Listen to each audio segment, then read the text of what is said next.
Hello दोस्तों, कैसे हो आप सब। इस वीडियो में हम बात करेंगे राष्ट्रीय पिछड़ा वर्ग आयोग की, जो कि हम परीक्षा धाम पब्लिकेशन की पुस्तक से कवर करेंगे।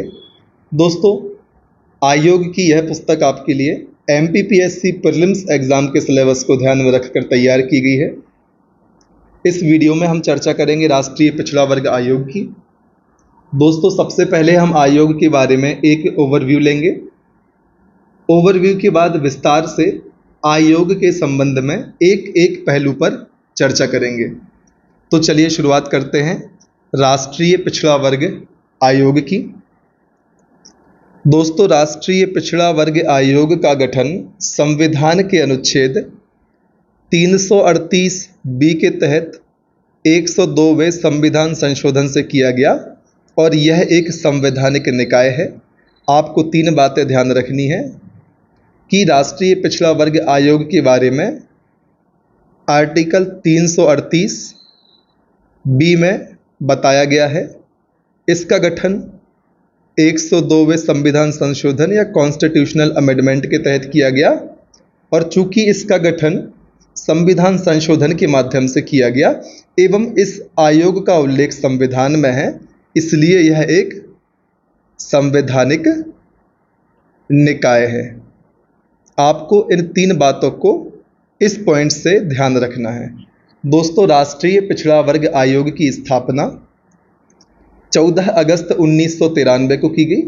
दोस्तों, 14 अगस्त 1993 को राष्ट्रीय पिछड़ा वर्ग आयोग की स्थापना की गई, जिसका मुख्यालय नई दिल्ली में स्थित है। यदि हम इस आयोग की संरचना की बात करें तो इसमें एक अध्यक्ष, एक उपाध्यक्ष व 3 अन्य सदस्य शामिल होते हैं, जिनका कार्यकाल दोस्तों 3 वर्ष होता है एवं इनकी नियुक्ति राष्ट्रपति के द्वारा की जाती है। यदि हम ओबीसी आयोग या राष्ट्रीय पिछड़ा वर्ग आयोग के वर्तमान अध्यक्ष की बात करें तो वे हैं श्री भगवान लाल साहनी एवं इस आयोग के प्रथम अध्यक्ष थे श्री RN प्रसाद। आयोग के कार्यों की अब हम चर्चा कर लेते हैं।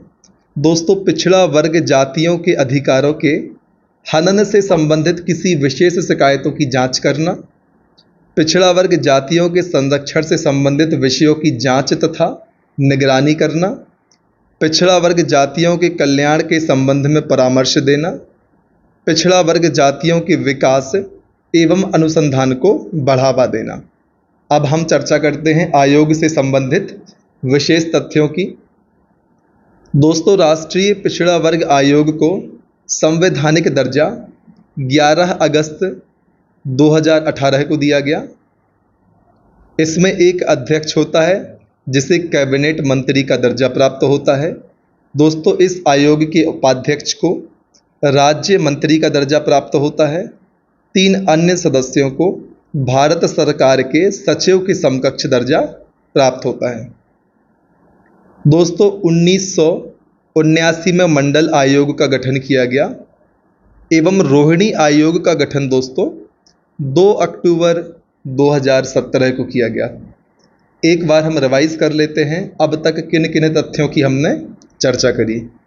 तो दोस्तों, हमने बात करी थी राष्ट्रीय पिछड़ा वर्ग आयोग का गठन भारतीय संविधान के अनुच्छेद 338 बी के तहत 102वें संविधान संशोधन के माध्यम से किया गया और यह एक संवैधानिक निकाय है।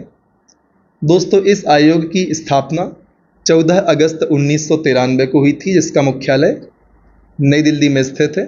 संरचना में हमने देखा था इसमें एक अध्यक्ष होता है, एक उपाध्यक्ष होता है व 3 अन्य सदस्य शामिल होते हैं, जिनका कार्यकाल 3 वर्ष होता है एवं इनकी नियुक्ति राष्ट्रपति के द्वारा की जाती है। राष्ट्रीय पिछड़ा वर्ग आयोग के वर्तमान अध्यक्ष श्री भगवान लाल साहनी हैं एवं प्रथम अध्यक्ष श्री RN प्रसाद थे। इसके बाद हमने चर्चा करी थी आयोग के कार्यों की।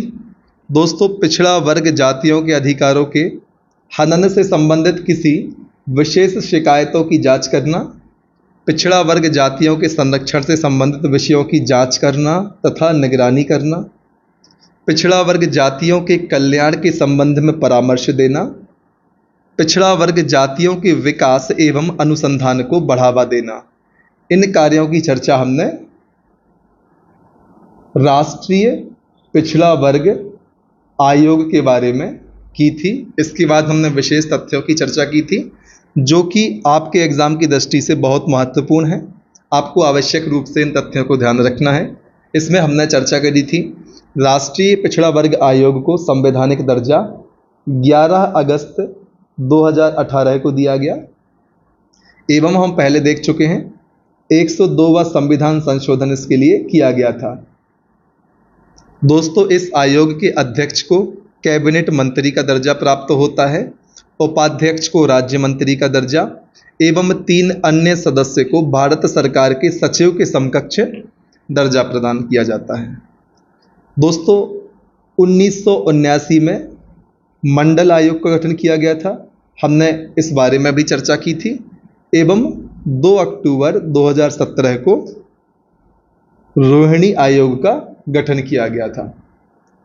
दोस्तों, आपके एग्जाम में प्रश्न बन सकता है कि मंडल आयोग का संबंध निम्न में से किस कथन से है या रोहिणी आयोग का संबंध निम्न में से किस कथन से है। आपको सभी प्रकार के प्रश्नों के जवाब देने के लिए तैयार रहना होगा। आपको इन सारे तथ्यों को आवश्यक रूप से आपके एग्जाम के लिहाज से ध्यान रखने का प्रयास करना है। दोस्तों, इस प्रकार से हमने एक ओवरव्यू की बात करी आयोग के बारे में। अब हम विस्तार से आयोग से संबंधित एक एक पहलू पर चर्चा करेंगे, जिसमें हम देखेंगे पृष्ठभूमि एवं विकास को, परिचय को, संरचना को, अध्यक्ष एवं सदस्यों की योग्यताओं को, नियुक्ति एवं सेवा शर्तों को, अध्यक्ष व सदस्यों के कार्यकाल को, त्यागपत्र व पद से हटाने को, रिपोर्ट एवं प्रतिवेदन को, आयोग के कार्यों को, संवैधानिक उपबंधों को, आयोग के अध्यक्ष की सूची को हम देखेंगे। मध्य प्रदेश राज्य पिछड़ा वर्ग आयोग को हम एक अलग से वीडियो के माध्यम से देखेंगे एवं प्रश्न पुस्तिका के लिए हमने एक अलग से प्लेलिस्ट को तैयार करना है। तो चलिए दोस्तों, शुरुआत करते हैं राष्ट्रीय पिछड़ा वर्ग आयोग की पृष्ठभूमि एवं विकास से। दोस्तों, वर्ष 1953 में पहली बार काका कालेलकर के नेतृत्व में पिछड़ा वर्ग समिति का गठन किया गया। काका कालेलकर ने पहली बार यह सिफारिश की कि ओबीसी नाम से कैटेगरी का निर्माण हो। वर्ष 1979 में बिंदेश्वरी प्रसाद मंडल की अध्यक्षता में 6 सदस्यीय आयोग का गठन किया गया, जिसने अपनी रिपोर्ट 1980 में सौंपी। मंडल आयोग ने पिछड़ेपन के 3 कारण बताए थे, जिनमें शामिल था आर्थिक कारण, सामाजिक कारण एवं शैक्षणिक कारण। दोस्तों, 1990 में मंडल आयोग की सिफारिश पर विश्वनाथ प्रताप सिंह सरकार ने पिछड़ा वर्ग को सरकारी नौकरी में 27% आरक्षण लागू किया। वर्ष 2017 में रोहिणी आयोग का गठन ओबीसी में 5000 विषम जातियों को वर्गीकृत करने के लिए किया गया।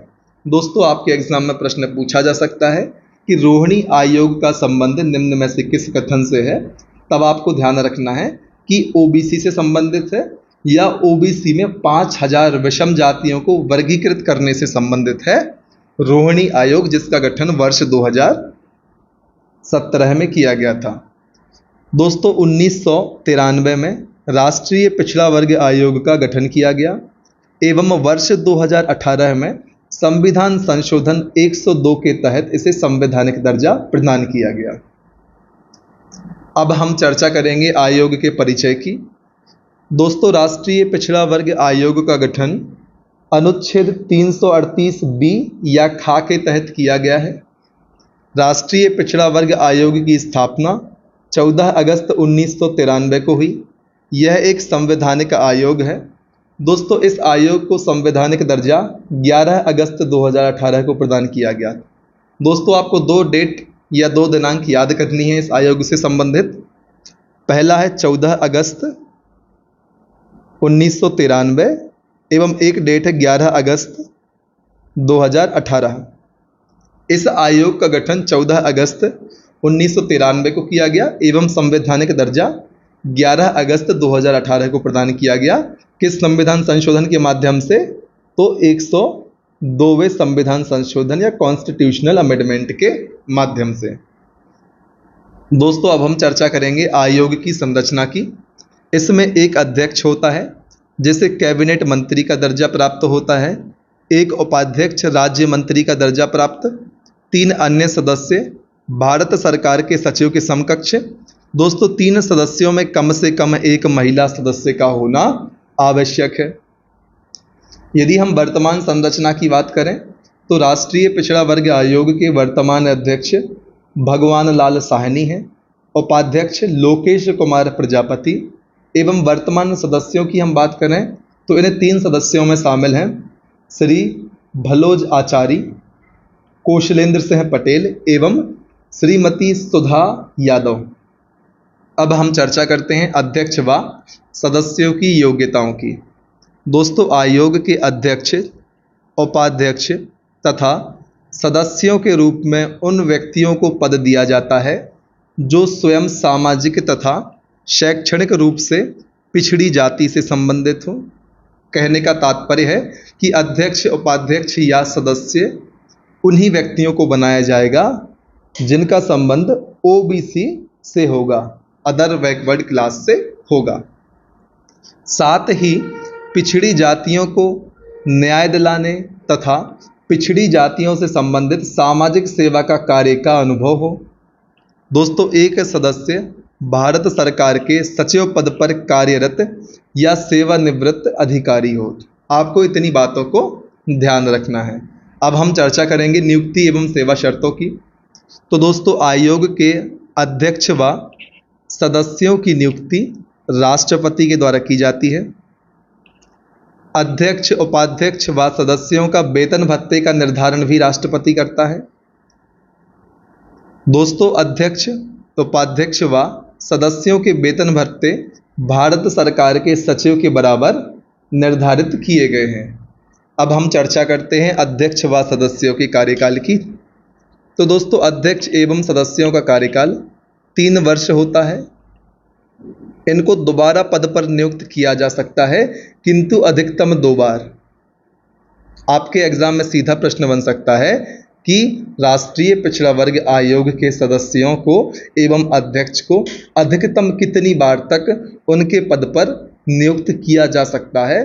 तब आपको आंसर करना होगा 2 बार या 2 बार विकल्प वाले ऑप्शन पर आपको टिक करना होगा। अब हम चर्चा करते हैं त्यागपत्र व पद से निष्कासन की। दोस्तों अध्यक्ष, उपाध्यक्ष और कोई अन्य सदस्य राष्ट्रपति को लिखित हस्ताक्षर के साथ अपना त्यागपत्र दे सकता है। दोस्तों राष्ट्रपति अध्यक्ष को 2 प्रकार से पद से हटा सकता है। एक प्रकार है सुप्रीम कोर्ट की जांच के बाद, दूसरा प्रकार है सुप्रीम कोर्ट की जांच के बिना। दोस्तों सुप्रीम कोर्ट की जांच के बाद राष्ट्रपति अध्यक्ष को केवल कदाचार या असमर्थता के आधार पर हटा सकता है एवं सुप्रीम कोर्ट की जांच के बिना मानसिक रूप से अस्वस्थ होने पर, अपने कर्तव्यों का पालन ना करने पर एवं दिवालिया घोषित होने पर पद से हटा सकता है। आपको ध्यान रखना है दोस्तों, 2 प्रकार से राष्ट्रपति अध्यक्ष को पद से हटा सकता है। एक प्रकार है सुप्रीम कोर्ट की जांच के बाद एवं दूसरा अन्य प्रकार है सुप्रीम कोर्ट की जांच के बिना। सुप्रीम कोर्ट की जांच के बाद केवल कदाचार, जिसको इंग्लिश में हम मिसकंडक्ट कहते हैं, या असमर्थता के आधार पर हटा सकता है एवं दूसरे प्रकार में सुप्रीम कोर्ट की जांच के बिना हटा सकता है। इसमें आधार है कि यदि अध्यक्ष के पद पर नियुक्त व्यक्ति मानसिक रूप से अस्वस्थ हो जाता है या अपने कर्तव्यों का पालन नहीं करता है या दिवालिया घोषित हो जाता है, तो इस कारण से राष्ट्रपति बिना सुप्रीम कोर्ट की जांच के भी अध्यक्ष को उसके पद से हटा सकता है। अब हम चर्चा करेंगे रिपोर्ट एवं प्रतिवेदन की। तो दोस्तों राष्ट्रीय पिछड़ा वर्ग आयोग द्वारा वार्षिक रिपोर्ट या प्रतिवेदन राष्ट्रपति को सौंपी जाती है। राष्ट्रपति इस रिपोर्ट को संसद के दोनों सदन के समक्ष रखवाता है। रिपोर्ट में दी गई सलाह मानने के लिए संसद बाध्य नहीं है। केवल सलाह ना मानने का कारण संसद को बताना आवश्यक है। यहाँ पर नोट पॉइंट दिया हुआ है जिसमें लिखा हुआ है, यदि रिपोर्ट में किसी राज्य से संबंधित अनुशंसाएं हैं तो रिपोर्ट की एक प्रति संबंधित राज्य के राज्यपाल को भेजी जाएगी। दोस्तों, रिपोर्ट एवं प्रतिवेदन में हमने देखा कि राष्ट्रीय पिछड़ा वर्ग आयोग द्वारा वार्षिक रिपोर्ट या प्रतिवेदन राष्ट्रपति को सौंपा जाता है एवं राष्ट्रपति इस रिपोर्ट को संसद के दोनों सदन के समक्ष रखवाता है। इस रिपोर्ट में आयोग द्वारा जो भी सलाह दी जाती है, संसद उस सलाह को मानने के लिए बाध्य नहीं है। केवल ना मानने का कारण संसद के लिए बताना होता है। यदि आयोग द्वारा की गई सिफारिशों में या अनुशंसाओं में किसी राज्य से संबंधित अनुशंसाएं हैं तो रिपोर्ट की एक प्रति संबंधित राज्य के राज्यपाल को भी भेजी जाती है। अब हम चर्चा करते हैं आयोग के कार्यों की। तो दोस्तों, राष्ट्रीय पिछड़ा वर्ग आयोग के कार्यों में शामिल है पिछड़ा वर्ग जातियों के अधिकारों के हनन से संबंधित किसी विशेष शिकायतों की जांच करना, पिछड़ा वर्ग जातियों के संरक्षण से संबंधित विषयों की जांच तथा निगरानी करना, पिछड़ा वर्ग जातियों के कल्याण के संबंध में परामर्श देना, पिछड़ा वर्ग जातियों के विकास एवं अनुसंधान को बढ़ावा देना, पिछड़ा वर्ग जातियों के संवैधानिक संरक्षण के सभी मामलों का निरीक्षण, अधीक्षण, क्रियान्वयन, समीक्षा करना, पिछड़ा वर्ग के हितों का उल्लंघन करने वाले किसी मामले की जांच पड़ताल एवं सुनवाई करना। दोस्तों, अब हम चर्चा करते हैं राष्ट्रीय अन्य पिछड़ा वर्ग आयोग से संबंधित संवैधानिक उपबंधों की। तो चलिए शुरुआत करते हैं अनुच्छेद 338(b) से, जिसमें राष्ट्रीय अन्य पिछड़ा वर्ग आयोग के बारे में चर्चा करी गई है। दोस्तों, इस वीडियो में मैंने आपसे कहा है राष्ट्रीय पिछड़ा वर्ग आयोग, तो आप राष्ट्रीय पिछड़ा वर्ग आयोग को राष्ट्रीय अन्य पिछड़ा वर्ग आयोग ही मानकर चलें। अनुच्छेद 338(b)(1) इसमें आयोग के गठन के बारे में चर्चा करी गई है। अनुच्छेद 338(b)(2) इसमें बताया गया है आयोग में एक अध्यक्ष, एक उपाध्यक्ष व 3 अन्य सदस्य होंगे। आयोग के अध्यक्ष, उपाध्यक्ष व सदस्यों की सेवा शर्तों का निर्धारण राष्ट्रपति द्वारा किया जाएगा। यह सारी बातें अनुच्छेद 338(b)(2) में कही गई हैं। अनुच्छेद 338(b)(3) इसमें बताया गया है कि आयोग के अध्यक्ष, उपाध्यक्ष एवं सदस्यों की नियुक्ति राष्ट्रपति के द्वारा की जाएगी। अनुच्छेद 338(b)(4) इसमें कहा गया है आयोग को अपनी प्रक्रिया स्वयं निर्देशित करने की शक्ति प्राप्त है। अनुच्छेद 338(b)(5) इसमें आयोग के कर्तव्य एवं कार्यों की चर्चा करी गई है। अनुच्छेद 338(b)(5)(d) इसमें बताया गया है कि आयोग अपनी रिपोर्ट राष्ट्रपति के समक्ष प्रस्तुत करता है। अनुच्छेद 338(b)(6) इसमें बताया गया है राष्ट्रपति आयोग की रिपोर्ट को संसद के पटल पर रखवाएगा। अनुच्छेद 338(b)(7) इसमें बताया गया है राष्ट्रपति आयोग की रिपोर्ट को संबंधित राज्य के राज्यपाल को भेजेगा। हमने चर्चा करी है विस्तार से कि यदि रिपोर्ट में कुछ ऐसी अनुशंसाएं होती हैं जो किसी अन्य राज्य से संबंधित हैं, तब ऐसी रिपोर्ट को राष्ट्रपति संबंधित राज्य के राज्यपाल को भी एक प्रति के रूप में भेजेगा। अनुच्छेद 338(b)(8) इसमें बताया गया है आयोग को सिविल न्यायालय की समान शक्तियां प्राप्त हैं। अनुच्छेद 338(b)(9) इसमें कहा गया है केंद्र एवं राज्य सरकार पिछड़ा वर्ग से संबंध में कोई भी विधि या नियम बनाते समय आयोग से सलाह लेंगे। दोस्तों, संवैधानिक उपबंधों को एक बार हम फिर से रिवाइज कर लेते हैं। अनुच्छेद 338(b) में राष्ट्रीय अन्य पिछड़ा वर्ग आयोग के बारे में बताया गया है। अनुच्छेद 338(b)(1) में गठन के बारे में बताया गया है। अनुच्छेद 338(b)(2) में यदि हम शॉर्ट में बात करें तो संरचना के बारे में चर्चा की हुई है।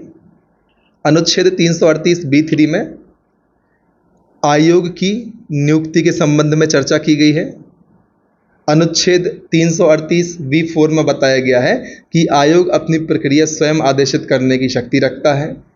अनुच्छेद 338(b)(5) में बात करी गई है आयोग के कर्तव्यों एवं कार्यों की।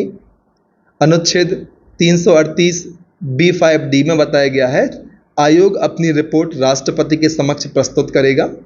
अनुच्छेद 338(b)(6) में बताया गया है राष्ट्रपति आयोग की रिपोर्ट को संसद के पटल पर रखवाएगा। अनुच्छेद 338(b)(7) में बताया गया है राष्ट्रपति आयोग की रिपोर्ट को संबंधित राज्य के राज्यपाल को भेजेगा। अनुच्छेद 338(b)(8) में बताया गया है आयोग को सिविल न्यायालय के समान शक्तियां प्राप्त है। अनुच्छेद 338(b)(9) में बताया गया है केंद्र एवं राज्य सरकार पिछड़ा वर्ग के संबंध में कोई भी विधि या नियम बनाते समय आयोग से सलाह लेंगे। दोस्तों, आपने एक बात नोटिस की होगी, जब भी मैं आर्टिकल को बोल रहा था कि अनुच्छेद 338(v) के बाद कोई भी नंबर, तो मैं अनुच्छेद 338 हिंदी में बोल रहा था, इसके बाद बी के बाद जो भी नंबर था उसे इंग्लिश में बोल रहा था, जैसे कि अनुच्छेद 338(b)(6). यह इसलिए किया गया है ताकि आपको कन्फ्यूज़न ना हो, आप स्पष्ट रूप से मेरी बातों को ध्यान से सुन पाएँ। आप इसी तरीके से इनको पढ़ें। आप अपने हिसाब से इन संवैधानिक उपबंधों को याद करने के लिए निमोनिक्स भी बना सकते हैं। दोस्तों, राष्ट्रीय पिछड़ा वर्ग आयोग या राष्ट्रीय अन्य पिछड़ा वर्ग आयोग, राष्ट्रीय अनुसूचित जाति अनुसूचित जनजाति आयोग, इन 3 आयोग में जितने भी संवैधानिक उपबंध हैं इनका क्रम समान है। सिर्फ अनुच्छेद में 338, 338(a)(1), 338(b)(1) इतना ही अंतर है। तो आप इन तीनों आयोग से संबंधित संवैधानिक उपबंधों को एक साथ ध्यान से पढ़ें। आप यदि एक आयोग के संवैधानिक उपबंधों को ध्यान से पढ़ लेते हैं तो बाकी अन्य आयोग के संवैधानिक उपबंधों को भी आप लॉजिकली अपने एग्जाम में सही टिक करके आएंगे। इस बात का आप लोग ध्यान रखें। चलिए अब हम चर्चा करते हैं राष्ट्रीय पिछड़ा वर्ग आयोग के अध्यक्षों की सूची की। तो शुरुआत करते हैं न्यायमूर्ति RN प्रसाद से, जिनका कार्यकाल 1993 से 96 तक रहा। फिर न्यायमूर्ति श्याम सुंदर 1997 से 2000, न्यायमूर्ति VL यादव 2000 से 2002, न्यायमूर्ति राम सूरत सिंह 2002 से 5, न्यायमूर्ति S रत्नावेल 2006 से 9, न्यायमूर्ति MN राव 2010 से 13, न्यायमूर्ति V ईश्वरैया 2013 से 16 एवं डॉक्टर भगवान लाल साहनी 2016 से अब तक। अब हम बात करते हैं क्रीमी लेयर की। दोस्तों, 1993 में पिछड़ा वर्गों में क्रीमी लेयर की पहचान हेतु रामनंदन समिति का गठन किया गया। दोस्तों, आपको ध्यान रखना है रामनंदन समिति का संबंध है क्रीमी लेयर से। दोस्तों, क्रीमी लेयर में आने वाले अन्य पिछड़ा वर्ग के लोग आरक्षण के दायरे से बाहर हो जाते हैं। वर्तमान में क्रीमी लेयर की वार्षिक आय 8 लाख से अधिक निर्धारित की गई है। दोस्तों, यहाँ पर आपके मोटिवेशन के लिए कुछ लाइनें लिखी हुई हैं, आप इनको भी पढ़ सकते हैं। तो दोस्तों, इस प्रकार से इस वीडियो में हमने संपूर्णता के साथ विस्तृत अध्ययन किया राष्ट्रीय अन्य पिछड़ा वर्ग आयोग का। दोस्तों, कई जगह पर मैंने इसको राष्ट्रीय पिछड़ा वर्ग आयोग बोला है, तो आप उसको राष्ट्रीय अन्य पिछड़ा वर्ग आयोग ही मानकर चलें। तो इस वीडियो में जितनी भी जानकारी हमारे द्वारा आपके लिए साझा की गई, यदि वह जानकारी आपके लिए आपके एग्ज़ाम की दृष्टि से सहायक सिद्ध होती है तो आप अधिक से अधिक संख्या में हमारे वीडियो को लाइक करें। दोस्तों, आप हमारे वीडियोस को ऐसे विद्यार्थियों तक या ऐसे ग्रुप्स तक शेयर जरूर कीजिए जिनको हमारे वीडियोस से लाभ हो सकता है। आप हमारे चैनल को सब्सक्राइब कर लें। आने वाले समय में बहुत बढ़िया कंटेंट हम आपको उपलब्ध करवाने का प्रयास करेंगे। साथ ही साथ बेल आइकन भी प्रेस करें ताकि जितने भी वीडियोस आने वाले समय में हम अपने चैनल पर अपलोड करते हैं उनका नोटिफिकेशन आपको तुरंत प्राप्त हो जाए। दोस्तों, डिस्क्रिप्शन बॉक्स में हमने अपने टेलीग्राम चैनल की लिंक भी आपको प्रोवाइड की हुई है। आप हमारे चैनल को ज्वाइन करके हमारी इस सुविधा का लाभ भी ले सकते हैं। यदि आप यह पुस्तक परचेज करना चाहते हैं तो इसकी लिंक भी हमने आपको डिस्क्रिप्शन में दी हुई है, आप इस पुस्तक को भी परचेज कर सकते हैं। तो दोस्तों, बने रहिए हमारे साथ। आने वाले समय में काफ़ी सारे एग्ज़ाम्स, ना कि सिर्फ मध्य प्रदेश राज्य में, सेंट्रल गवर्नमेंट की भी काफ़ी सारी पोस्टें निकल रही हैं। दिसंबर में SSC CGL का एग्ज़ाम है। तो लगातार आप मेहनत करते रहें। कंपटीशन बहुत ज़्यादा है, यदि आप मेहनत नहीं करते तो कोई ना कोई दूसरा अभ्यर्थी जो कि आपका प्रतिद्वंदी है किसी न किसी कोने में बैठकर पढ़ाई कर रहा होगा जो कि आपसे आगे हो जाएगा। तो यदि आप कंपटीशन में बने रहना चाहते हैं तो दोस्तों लगातार मेहनत करिए, आगे बढ़ते रहिए। जय हिंद।